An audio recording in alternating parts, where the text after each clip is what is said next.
Բարևսելի հայ ժողովուրդ, Հիսուսի խաղաղությունը բոլորիս վրա, ամեն։ Ուզում եմ այսօր անդրադառնամ Եզեկիել 38-39 գլուխներին, որտեղ նշված է Գոգ Մագոգի պատերազմը Իսրայելի դեմ, դրա համար քարտեզը Իսրայելի հատվածն եմ ցուցադրում, ու շատերի մոտ այն կարծիքն է, որ այդ պատերազմը հիմա է տեղի ունենում։ Համենայն դեպս շատ քարոզիչներ հենց այդ ձևով ներկայացրել են, որ հիմա այն պատերազմը, որ կա այս ռուս-ուկրաինական, որը ավարտվելու է Ռուսաստանի հաղթանակով, հետո Ռուսաստանը հարձակվելու է Իսրայելի վրա ու նկարագրում են, որ այդ Գոգ Մագոգը դա Ռուսաստանն է, ոնց 38-39 գլխում Եզեկիելի նկարագրված է։ Ես ուզում եմ ասեմ, որ դա ընդհանրապես կապ չունի այն ամենի հետ, ինչ որ կատարվում է հիմա։ Ես սրա մասին տարբեր եթերներում խոսել եմ ու եղել եմ նաև ռուսալեզու պլատֆորմներում, որտեղ այս մասին էլի խոսվում էր, երբ որ պատերազմը դեռ նոր էր սկսվել, իրանք էլ այդ տեսակետն ունեին, որ սա պատերազմ է, որը հետագայում տարածվելու է ու հասնելու է Իսրայել, բայց երբ որ խոսքը ստեղ ուշադիր նայում եք, ես խոսքը կդնեմ կլսեք, որպեսզի ինքներդ համոզվեք, երբ որ նկարագրում է այն իրավիճակը, երբ որ հարձակվում է Գոգը Մագոգից, խոսում է այն մասին, որ Իսրայելը ապրում էր ապահովության մեջ, որ անհոգություն կար, որ իրանց պարիսպները բաց էին, այսինքն այնքան հանգիստ խաղաղ վիճակ էր, որ այդ ժամանակ Գոգը տեսնում է, որ Աստծո ժողովուրդը տենց հանգստության մեջ է, որոշում է հարձակվի։ Հիմա, երբ որ իրականում այսօր նայում եք ինչ է կատարվում Իսրայելում, հենց կոնկրետ այսօր Իսրայել-Իրան հակամարտությունը նորից վերսկսվում է։ Իսրայելը այսօր հրթիռակոծել է Իրանը ու շատ հավանական է, որ Իրանի կողմից կլինի պատասխան հարվածները։ Ու մենք շատ լավ գիտենք, որ Իսրայելը ինքը ունի հակաօդային շատ ուժեղ պաշտպանություն։ Իսկ դա խոսում է մի բանի մասին, որ Իսրայելում չկա այդ անհոգությունը։ Այսինքն ոնց նկարագրված է Աստվածաշնչի 38-39 գլուխներում, այնտեղ ասում է, որ անհոգություն էր տիրում, բայց այսօրվա Իսրայելում անհոգություն չի տիրում։ Այսօրվա դարպասները Իսրայելի բաց չեն, ընդհակառակ այդ հակաօդային պաշտպանությունը այն մասին է, որ իրանք շատ ուժեղ վերահսկում են դարպասները երկրի, որպեսզի հարձակումները կանան կանխեն։ Ու եթե ուշադիր նայեք Հայտնության 20-րդ գլխում, խոսում է, որ հազարամյա թագավորությունից հետո է, որ Գոգը Մագոգից դուրս է գալի, հավաքում է զորքը ու հարձակվում է Աստծո ժողովրդի վրա։ Այ 38-39 նկարագրված դեպքերը Աստվածաշնչում Եզեկիելը, որ նկարագրել է, դա Հայտնության գրքի հազարամյա թագավորությունից հետո տեղի ունեցող դեպքերն են, որպեսզի դուք իմանաք, թե ինչ է կատարվում, որովհետև երբ որ ես խոսում եմ այն մասին, որ այս պատերազմում հաղթելու է, այսինքն Ուկրաինան չի պարտվելու, իսկ Ռուսաստանը իր վարած քաղաքականության արդյունքում քայքայվելու է, Ռուսաստանը անպայման պետք է իր պատիժը կրի ու կրում է, որովհետև հակառակվեց Աստծո խոսքին,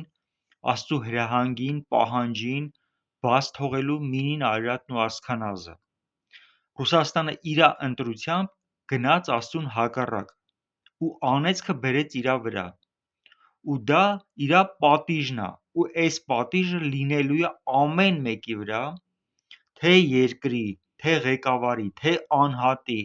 ով որ հակառակվում է Երեմիա 51:27 տեսիլքին։ Սա մարդու ընտրությունն է։ Իսկ դրան հակառակ ամեն մեկը, որ հնազանդվում է, ընդունում է ու իր սրտում տեսիլքին միաբանվելով ամեն բան անում է, որ մասնակից դառնա տեսիլքը իրականացնելուն, զինելու, պատրաստելու մինին, արարածն ու ասքանազը, ինքը իր վրա բերում է օրհնությունը։ Դրա համար ես անդադար ասում եմ, տեսիլքին միաբանվողները Աստծո կամքը կատարողները օրհնված են, տեսիլքին հակառակվողները, Աստծո կամքը անարգողները անիծված են։ Սա Տիրոջ պատասխանն է իրա կամքին։ Ու այն ինչ որ դուք հիմա տենում եք երկրի վրա կատարվում է, այս քաղաքական ռազմական իրավիճակները ոնց կարաք տեսնեք, այս ամեն ինչը կապ ունի իրականում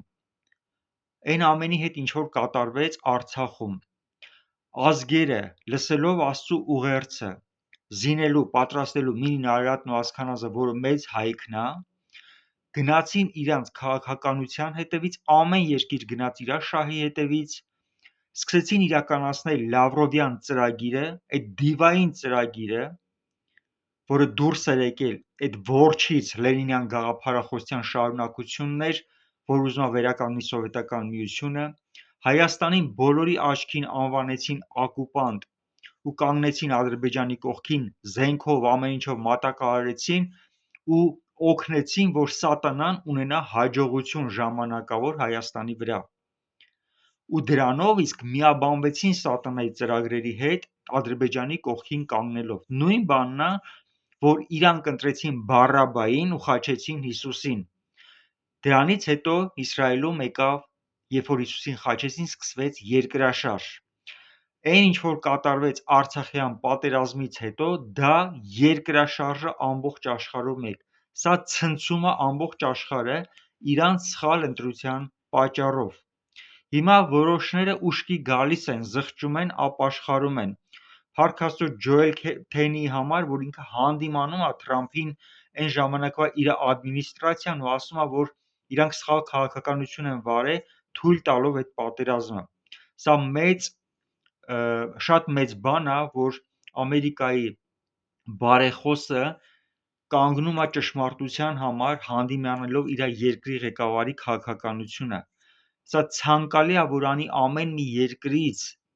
իր մարգարեն բարեխոս կանգնելով իր երկրի սխալ վարած քաղաքականության համար։ Սա իրանց համար կարևոր ու վճռորոշ պահ կարա լինի,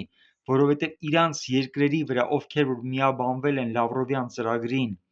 ովքեր որ զինել են Ադրբեջանին Հայաստանի դեմ, իրանք իրանց երկրի վրա բերել են անեծքը։